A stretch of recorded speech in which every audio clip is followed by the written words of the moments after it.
Kumusta po kayo mga ginigiliw kong tagapakinig? Muli po ay narito tayo para sa isa na namang kwento ng kababalaghan. At tulad po ng dati ay hangad ko pong lagi na sana'y abutan po kayo ng pagtatanghal na ito na nasa mabuti pong kalagayan, ligtas sa anumang uri ng kapamakan at karamdaman.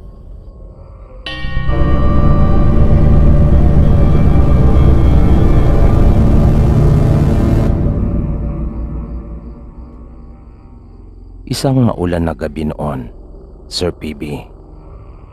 At hindi namin inaasahan yon. Naabutan kami sa daan. Naglalakad na kaming pauwi ng bahay nang mangyari ang itinuturing namin ng pinsang ko na pinaka nakakatakot na karanasan ng aming buhay. Kasama ko noon ang pinsan kong si Roy. Galing kami sa lola namin dahil humiram kami ng bigas. Wala kaming dalang payong noon o anumang pamandong. Kung kaya, tumabas lang kami ng dahon ng saging na nasa gilid ng daan. Nagpapalitan kami ng pinsan kong si Roy sa pagdadala ng kalahating sako ng bigas at iisa lang ang flashlight namin. May isang lugar doon na madadaanan namin na talaga pong kinakatakutan. Marami ng mga kwento-kwento doon sa amin ukol sa makababalaghang nangyayari sa pok na yon. Sabi pa ng ilan, paborito daw dapuan yon ng mga aswang, pagkat daanan daw nila yon. Ang sabi naman ng iba ay may nakatirang aswang malapit sa lugar na yon at doon nag-aabang. Pero dahil sa magkakaibang kwento, kung kaya hindi namin ito masyadong pinaniniwalaan. Isa pa, hindi naman kasi namin nakita mismo. Pero nang malapit na kami sa lugar na yon, ay may naramdaman na kami ng pinsan ko na para bang mayroon ang sumusunod sa amin. Noong mga oras na yon, siya ang may pasa ng sako at ako naman ang may hawak ng flashlight. At dahil nga sa naramdaman namin, kung kaya paminsan-minsan ay iniilawan ko maging yung aming likuran. Pero nung mga sandaling iyon ay hindi pa naman ako nakaramdam ng takot o kaba. Pero nakaalerto na ako kung sakali man. Kaya nakahawak na ako sa itak. Kung sakali man totoo nga yung mga kwento-kwento at sinasabi nila patungkol sa lugar na yon. Hanggang sa bigla na lang tumunog yung mga sanga at dahon ng malakas.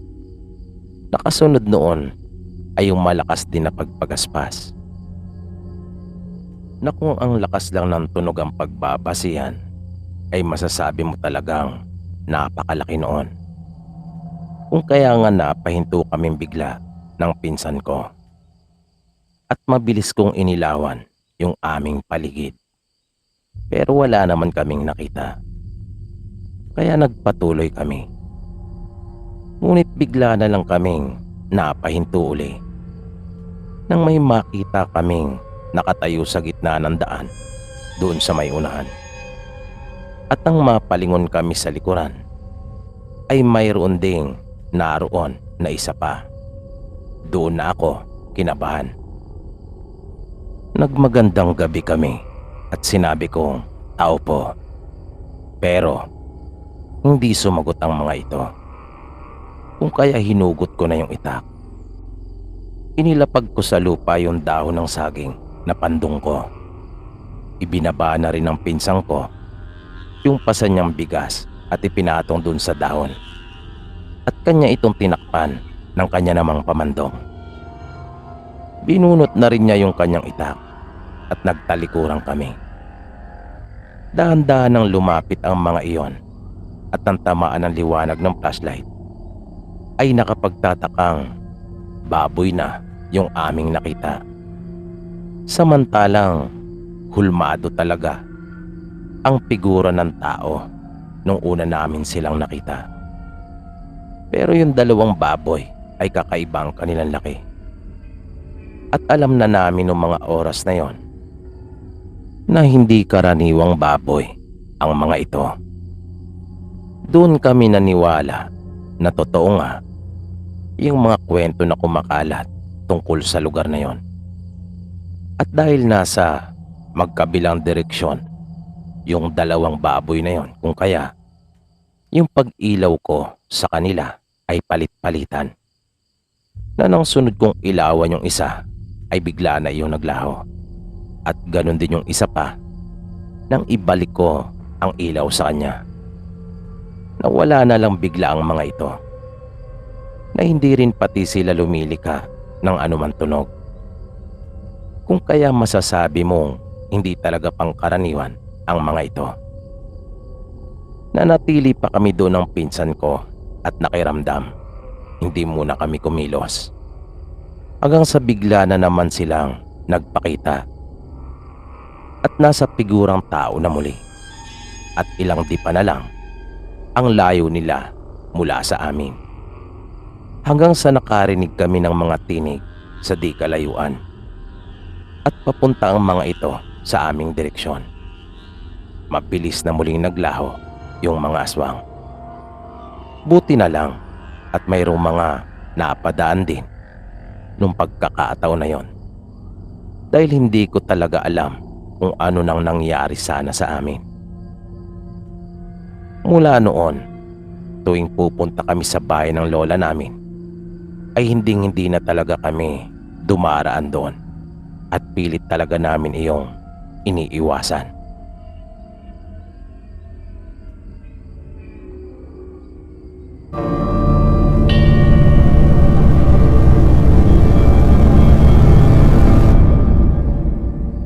Dekada 80 nang ito ay mangyari. Isang karaniwang araw lang ang lahat. Nung una, para kay Rudy. Kasalukuyan siyang lula noon ng bus at papasok sa kanyang pinagtatrabahuan.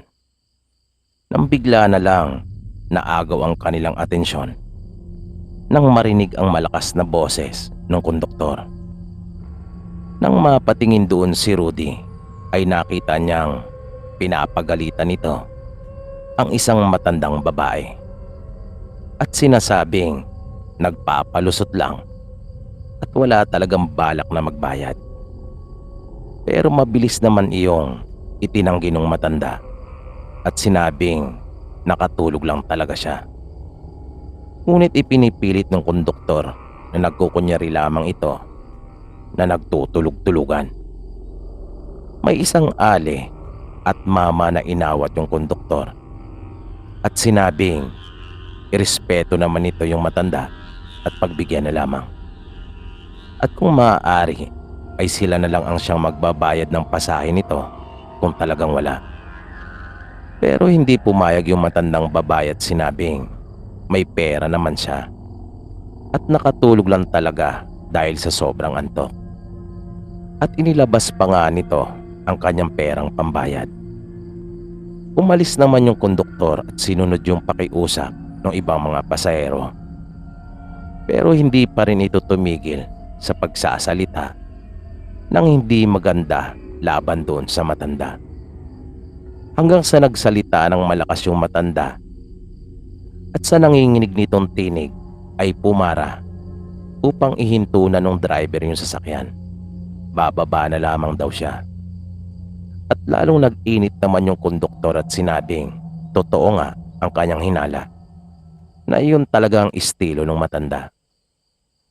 Nang hindi na makapagpigil pa yung matanda ay inihagis na lamang niya yung kanyang bayad.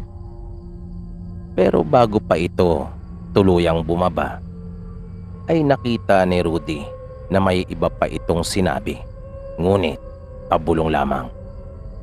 Na napansin niyang biglang nag-iba at nanlilisik ang mga mata nito.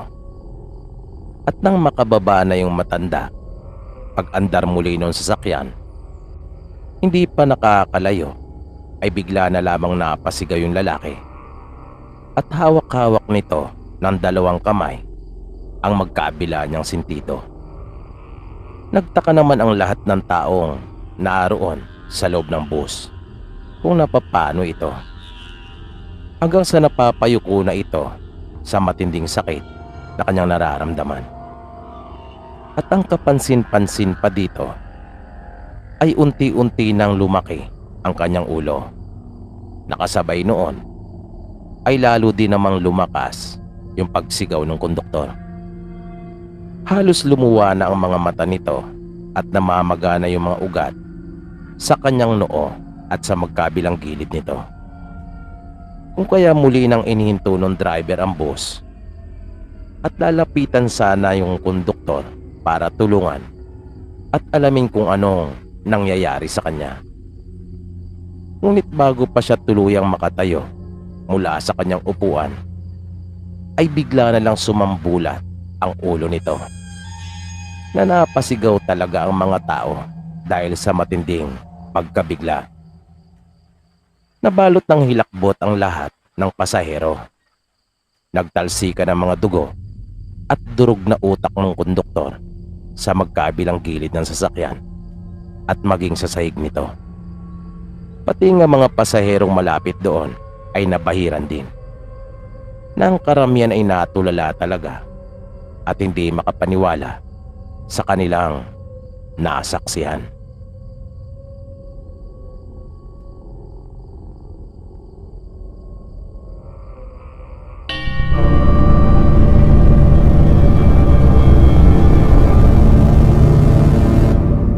Isang hapon, nakasalubong ng mga tao si Aling Aning na natataranta pagkat hindi pa umano umuuwi ang bunso niyang anak. Nagtanong ito sa kanila kung kanila bang nakita at humingi na rin ito ng tulong.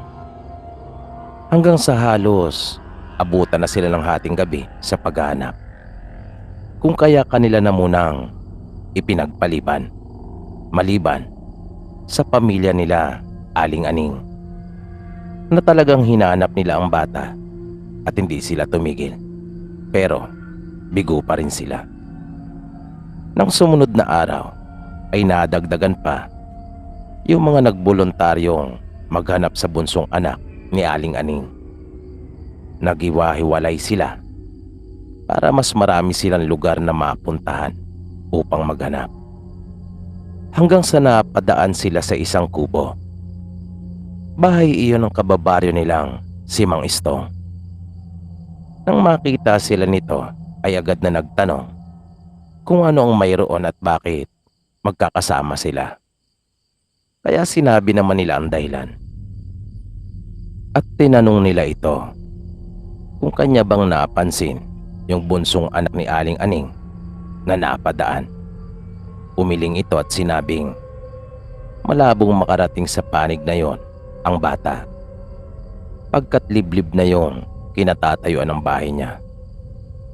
At karamihan umano ng mga bata ay natatakot doon sa kanyang lugar dahil ipinapakalat na mayroong aswang.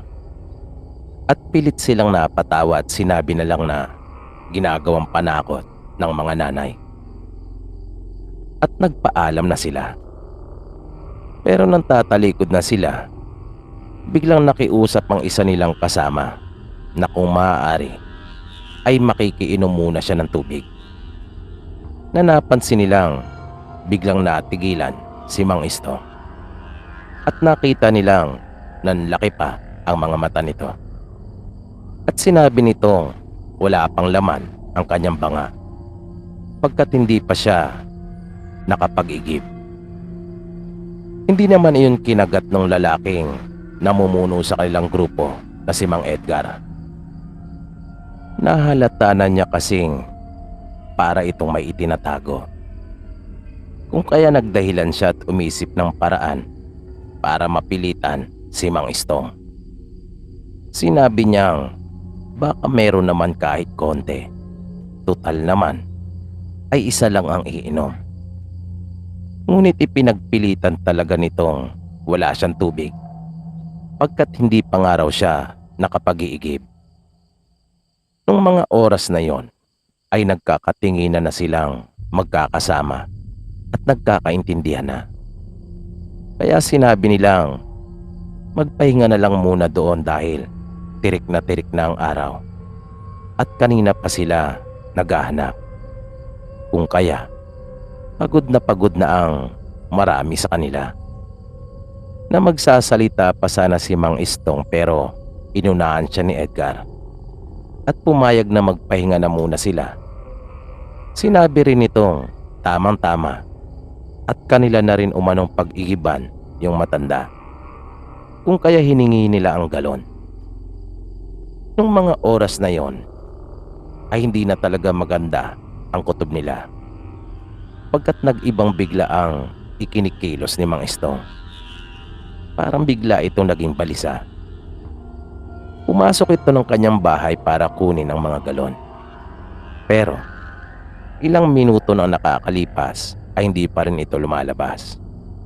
Kaya pinasok na nila ito sa loob at wala na ito doon. Dumaan ito sa may bintana. Mabilis nila itong hinabol. Na kanila pang nakita ang likod nito ngunit sa isang iglap ay bigla ring naglaho. At may isang malaking itim na ibong lumipad mula sa damuhan kung saan nila nakita si Mang Istong. Kaya napabulala sila na aswang pala ang hayop na matanda. At nang kanilang balikan ang bahay ay tumambad sa kanila ang mga kakaibang kasangkapan na pagmamay-ari nito. At hindi lamang yon, tumambad din sa kanila ang kalunos-lunos na kalagayan ng anak na bunso ni Aling Aning, na kaya pala iniwas-iwasan nito ang tungkol sa tubig ay dahil inilagay niya yung bata at pinagkasya sa banga. At doon siya kumukuha ng kanyang iniinom na dugo. Na doon rin siya kumukuha ng kanyang kinakain. Pagkat nakita rin nila ang ilang laman ng bata na kanyang natira sa pinagkainan. Dito po pansamantalang nagtatapos ang ating programa. At sana po'y inyong nagustuhan ang kwentong ating itinampok sa pagkakataong ito. Sana po ay patuloy niyo pang subaybayan ang mga susunod pa nating kwento. Maraming salamat po at hanggang sa muli.